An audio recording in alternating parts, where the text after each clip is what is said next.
Signore, over here. Buonanotte. I am Don Tolleone, your fairy godfather. Every night, Principessa is visited by molti buffoni. But she wants a real uomo, cause there is more to life than hipping a hopping. Signore, play for her la musica d'amore.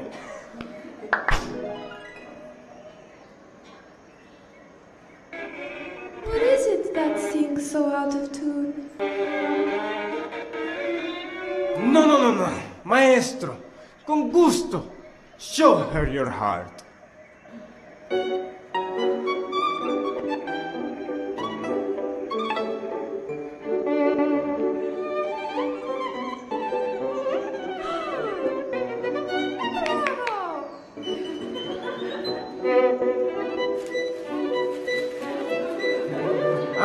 Play harder. Porca miseria.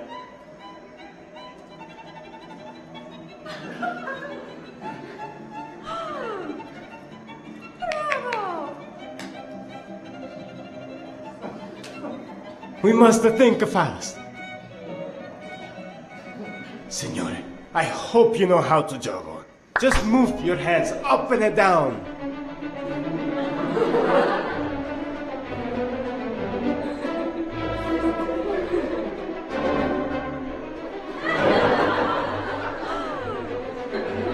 Oh no, Signore. He really can do everything. This is my last idea. And then you're on your own. Sing! Arrivederci!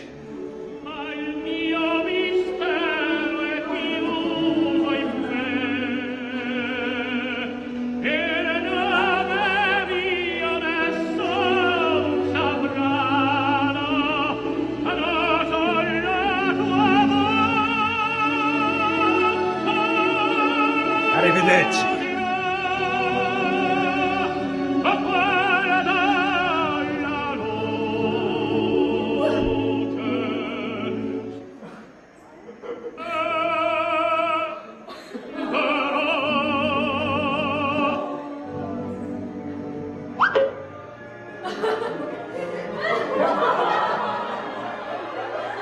I have never heard it. You make my heart cry. Please, take this out.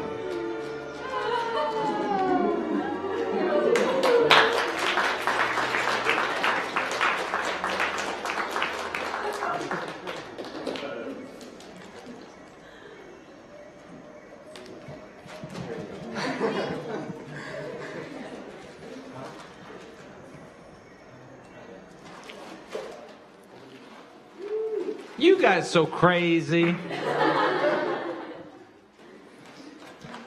All right, wow. So you guys had some strong stuff in interim. That was such a well-composed scene. Just the building is so attractive. The character models, not only do they look great on their own, but everything is just really well composed. The mix of colors. Just it feels like this really interesting, solid world. You have character in it because you have this super weird frog statue, which was, it's definitely the weirdest thing that you have going on. And it was at interim, I don't know, there was something you changed between now and then that makes it make a little more sense. I think maybe it's just more the momentum of the scene. The frog just starts talking to you like it's totally normal, that it's there. And it sets up the situation, which doesn't need a lot of setting up because it's pretty easy to understand. The violin moment is fun, and then you kind of take it in a few surprising ways. First, it just doesn't work, and then it just works for no reason. It's fine. That's good. But then the competitor shows up and is playing the violin better, and your violin breaks, and all of that. Is cute and interesting. I like the performance moves that you put in there, kind of being angry and all that. That just sort of made it more fun. Then you go for the juggling thing, and that was kind of cute and funny. And the frog is there to help. Part of what's so helpful, and this is one of the things, I've probably mentioned this before, I really do believe when it comes to VR storytelling, one of the things that's going to become very normal is a host character who stands nearby and kind of guides you through things. And that's what you had here, and it was helpful in this regard because it helps you to know how to feel about a given situation, because you don't have to figure everything out, because you can just see like, oh, this guy's upset, so I guess this must be an upsetting situation. And so that was great because the juggling situation happens. We see the frog is super frustrated, and then you have the singing finale, and then you do a nice thing with some real suspense. Like she leaves. Like, why is she leaving? Is she like sick of us? Is she going to come dump a bucket of water on us? What's going to happen?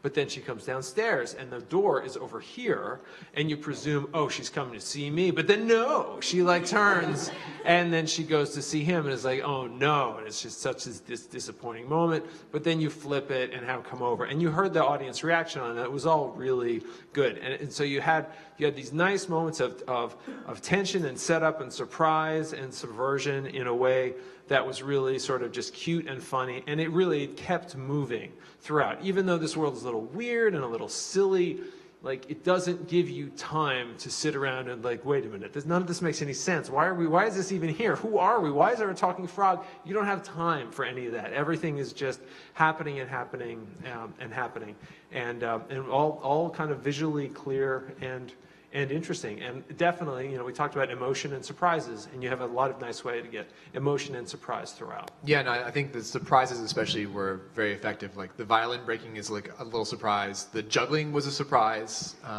And then the singing is a little bit of a surprise, but especially the ending is a surprise. And they're tricky because your world has a tone which is very lighthearted, and getting those to land, like it's, you're sort of looking for an audience reaction, and you definitely got an audience reaction, which is really good. And I think a lot of that's to some really good choices. Like the frog statue comes to life, and it's okay that his mouth doesn't move because he's a statue, and like there's like so it's like the animation on the frog statue is really good. It's like more than I would have expected for a frog statue coming to life.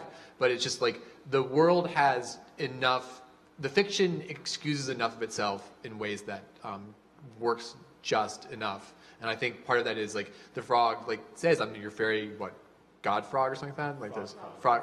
God frog. Yeah. I don't even but it's sort of a note that if the world owns these things, then they stop being weird, and it's just sort of like the world knows that you know it, and you can sort of move on from it. So it's when the weird things are unacknowledged that it really starts to mess with you. And for this, I think you guys did a good job just owning all the weird things in the world and going with it and sort of like amplifying it.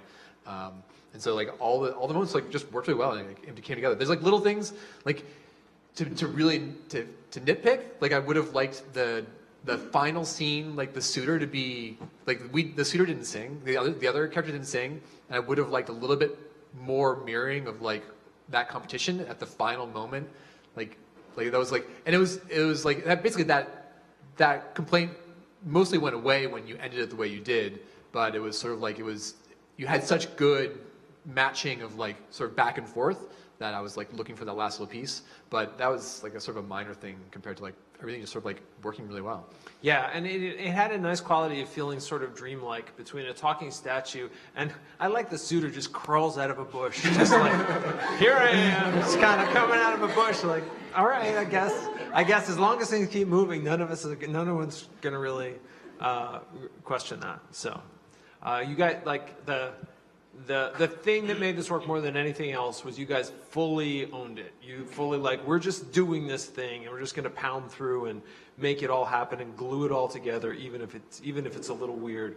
We're just gonna totally own that, and it worked. So good job. It worked.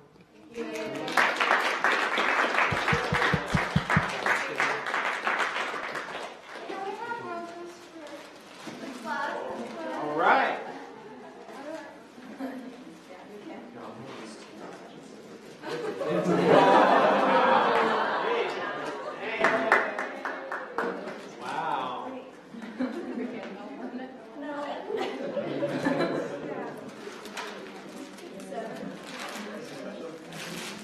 Wow, comedy would say commit to the bit. You guys certainly do commit to the bit.